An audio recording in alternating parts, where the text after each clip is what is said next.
অমলকান্তি আমার বন্ধু। স্কুলে আমরা একসঙ্গে পড়তাম। রোজ দেরি করে ক্লাসে আসতো, পড়া পারতো না। শব্দরূপ জিজ্ঞেস করলে এমন অবাক হয়ে জানলার দিকে তাকিয়ে থাকতো, যা দেখে ভারী কষ্ট হতো আমাদের।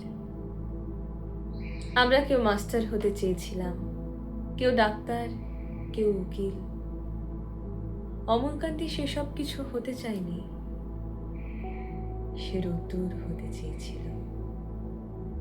ক্ষান্ত বর্ষণ, কাক ডাকা বিকেলের সেই লাজুক রোদ্দুর, যা আমার জামরুলের পাতায় যা নাকি অল্প একটু হাসির মতো লেগে থাকে। আমরা কেউ মাস্টার হয়েছি, কেউ ডাক্তার, কেউ উকিল।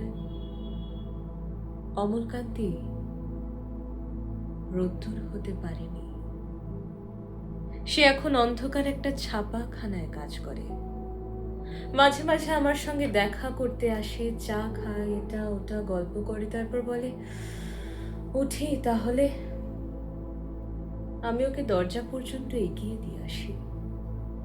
আমাদের মধ্যে যে এখন মাস্টারি করে, অনায়াসে সে ডাক্তার হতে পারত।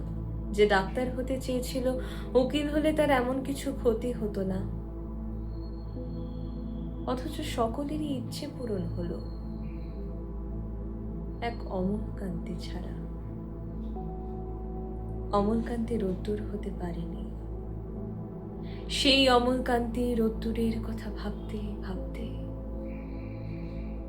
যে একদিন রোদ্দুর হয়ে যেতে চেয়েছিল।